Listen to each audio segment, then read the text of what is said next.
You've read the title of this video, so you know what this is all about. Let's start with the Galaxy Z Flip 4's camera user interface. The UI is basically the same as the other Android camera UI. You have the settings, the flash, the timer options, the photo resolution, and other stuffs above.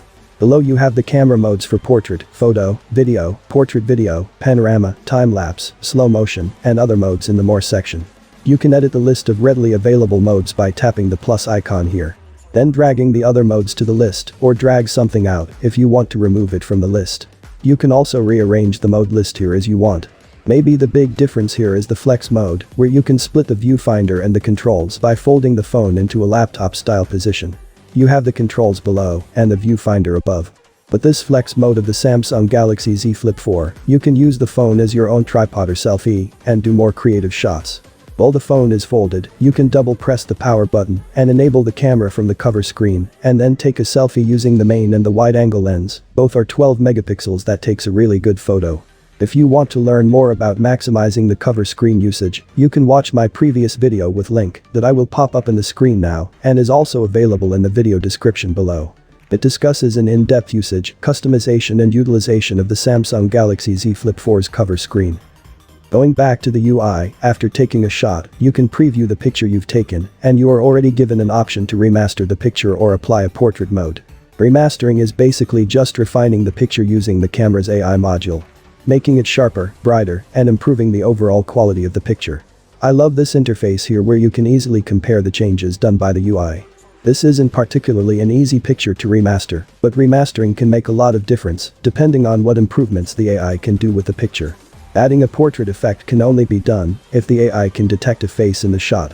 It works great, and it is a really nice touch of having the ability to add a portrait effect on your shot even if you didn't took it on a portrait mode. Talking about portrait mode, when you take a shot using portrait mode, the Samsung camera UI will also give you an option to apply background effect. Just tap the change background effect that will appear in the lower middle of the picture you've taken. Then you'll have an option here to adjust the blur, add some studio lighting effects, add a spin effect, a zoom effect, or a color point which makes the background grayscale. These effects are of course dependent on the depth information that it is taken. I really like this a lot since I'm one of those people who loves to add some effects on my picture, and this makes that a lot easier to do and apply.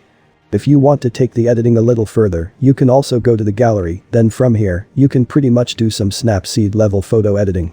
Aside from the available usual Android photo editing, you can change the photo's perspective here. You can do it vertically or horizontally. You can also easily cut subjects from the photo in case you want to remove the background. Then at the bottom, you have the usual rotations, filters, color balance, and the annotations. And when you tap on the ellipsis here from the bottom right corner, there's more menu for editing. You can do an object eraser, which lets you remove unwanted parts within the picture. Like in Snapseed, you just need to rub off the items that you want to erase. Then tap on erase. There you go. You can also do a spot color, where you can select what color you want to be visible in the photo. Just select a color that you want to add or remove. And all of the other unselected colors will be on a grayscale. And in case you have some parts that you want to stay in grayscale, you can erase the colors from those parts manually. You can also add a style, which are also just filters, but maybe filters on steroids. The options here are those that you can find from other apps like cartoon cameras or those that are in Snapchat filters. And they have a really good set of styles here that you can choose from. You can also adjust the intensity of the said filters. And as with many other Android phones, you can also add stickers and text to your photo. Lastly, for the camera UI part, I also love how they allow you to seamlessly switch between all the 3 camera lenses while taking a video. Not just switch between the rear lenses, but including the selfie lens as well. See this clip here where I started using the main lens, then switched to wide-angle lens, then to selfie lens. The switch to selfie lens is not as smooth as the switch between the 2 rear lenses, but the important thing here is, you can do the switch to selfie lens, which most other phones does not allow you to do. I have also recorded the phone screen while doing this, which you can see in the small video clip in the bottom left corner. So that you'll be able to know the experience of recording this clip and how it will look like from your perspective when you switch between the 3 lenses while recording a video. Alright. Let's start with the camera quality. Galaxy Z Flip 4 has 2 rear cameras. Both are 12 megapixel shooter. The main lens has autofocus, which is really reliable and works well, as you can see in this clip. It also has an optical image stabilization, or OIS, which also works well. As you can see in this clip, I am actually running here, but you can only see tiny bits of shakes from the edges of the video. This is on 30 fps Full HD quality. When you use the UHD 30 fps though, the shakiness when you run seems to have intensified compared to the FHD 30 fps shot, but still a really good OIS performance overall. The main lens has an 83 degrees field of view and an f1.8 aperture, while the ultra-wide lens has no OIS and an f2.2 aperture, but having a super wide field of view of 123 degrees. On a normal daylight or any heavily lighted situation, both the main and ultra-wide lenses perform very well. The shots came out really clear, full of details, crisp, and they produce punchy photos. Dynamic range is also superb on both lenses. Here is one good example.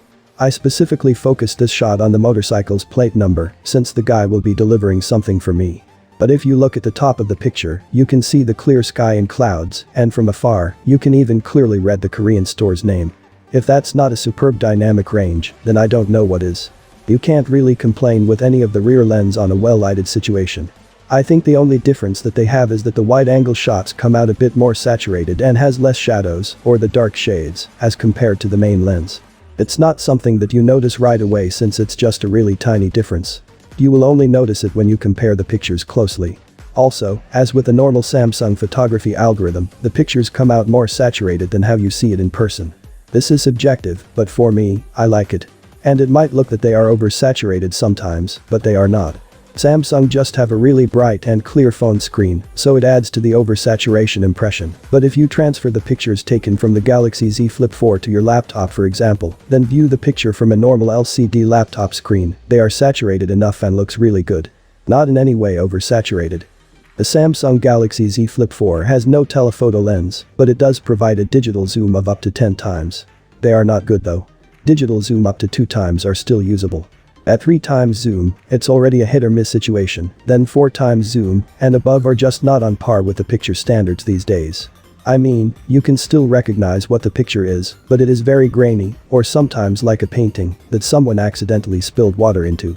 It looks like cell phone photos from a decade ago. So, if telephoto lens is that important to you, this phone might not be for you. Videos on the rear lens are also great. You can record HD at 30 fps, Full HD for 30 or 60 fps, and Ultra HD for 30 and 60 fps. Unlike the photos, the videos comes out with a very natural color. There's no additional processing done on the colors. And switching between the main lens and the wide-angle lens, there's no noticeable difference between the quality, which is great. The dynamic range, just like in the photos, are also great. Even when recording directly a strong light source, you can still clearly see everything around the light. Other cameras will only show the light rays on the whole video when shooting in the same situation. But on this Galaxy Z Flip camera, there's just a small light ray smudges in the video, and it still captures everything clearly, which is really impressive. Shooting directly on a normal to weak light objects is never an issue on this camera lenses. And as we've already established earlier, the OIS here works great as well.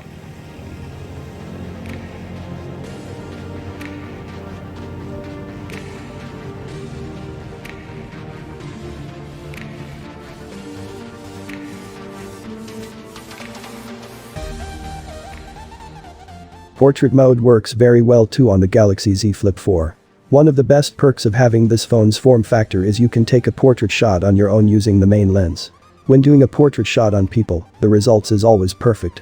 The edge detection is on point, and if the blurriness of the background or the bokeh effect is too much for you, you can always adjust it after the fact, as I've shown earlier when discussing the camera UI and its photo editing features. Taking a portrait shot of an object is a hit or miss though. Unlike people, there's no face to detect on objects, and might be the reason why it fails to identify a specific subject and separate it from the background. All the pictures you are seeing here are taken in portrait mode, but not all of them has that good bokeh effect.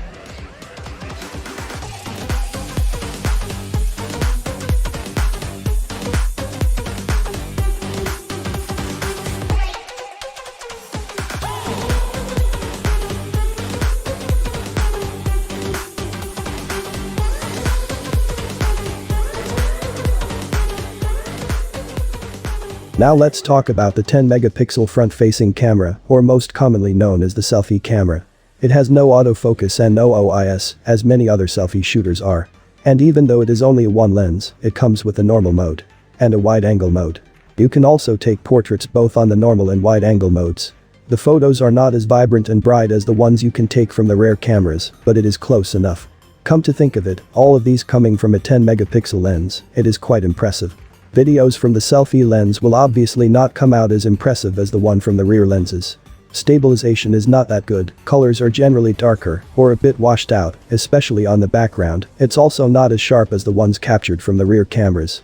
I'm not saying that they are horrible though, videos from the selfie cameras are still very much usable and probably even better than most of the other selfie cameras out in the market.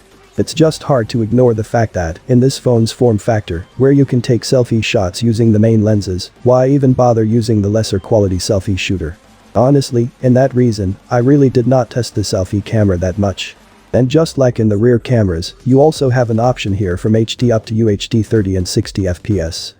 Now for the low light pictures, or what Samsung calls nightography. That name really makes me cringe. On a semi-dark situation, at twilight time, both the main and wide-angle lenses perform just as good as its well-lighted performance. There's a lot of details being retained, and still a great dynamic range.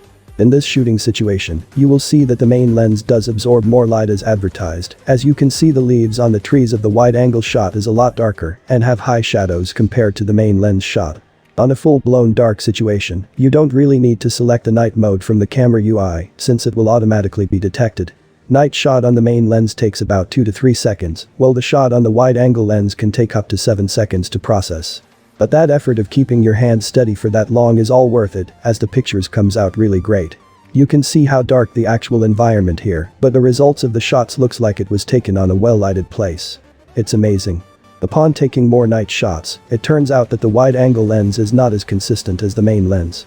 Sometimes the shot comes out washed out, sometimes grainy, and some colors, especially from bright lights, are not being handled properly.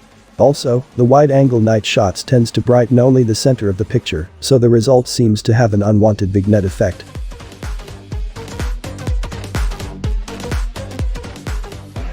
On a pitch black situation, the main lens still tries to make up some image out of the shot, while the wide-angle lens just doesn't have the capability of the main lens to create an image out of a very minuscule light source. The selfie camera also has a night shot, and as expected from the 10 megapixel shooter without OIS, the shot comes out soft and washed out, but still very much usable. Now, let's do a low light video on all the lenses and also test the microphone capture of the phone. Nighttime, and by the way, I'm using the mic of the Z Flip 4 here, and as you can see, the light posts are already on. It's already nighttime, but the video looks like it's just mid-afternoon. Really good. I'm going to switch to the selfie camera. It's also good. Also good dynamic range. Really good camera here. See the stabilization. Let's run at night time. I'm running now. As you can see through my shadow here. Looks like the stabilization is still really good even at night time. Great camera. Samsung Galaxy Z Flip 4 also don't have a macro lens, but you basically can take one using any of the main or wide-angle lens. You just need to do more effort though to have the right focus on the right subject of your photo. You can see in the screen a bad example, where I want to take a picture of the flower, but ended up focusing on the leaves. There's also a lot of different modes here, where you can have fun taking pictures or videos, like the panorama shots, portrait videos, hyperlapse, and what you are seeing now, the super slow motion shot, which all works great.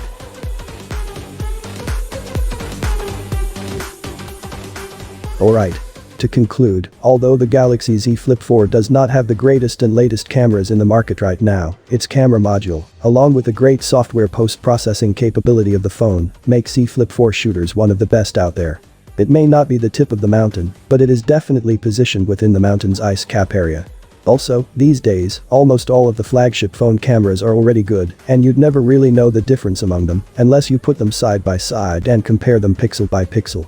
But by just looking at everyday pictures that you've taken, all of them will look just as great as the other. Honestly, my expectations of the Z Flip 4's cameras is not that high, since it is only composed of 12 and 10 megapixel shooters. But after testing this phone's camera, all my expectations were exceeded by miles. Maybe aside from Apple and the Xiaomi and Samsung's Ultra phones, the camera of this Galaxy Z Flip 4 can easily be one of the top cameras you can use right now. Okay. That's it for this one. If you enjoy this video, give me a thumbs up. If it has helped you in any way, please do consider subscribing to the channel. Nilasuj for watching. Noba Air.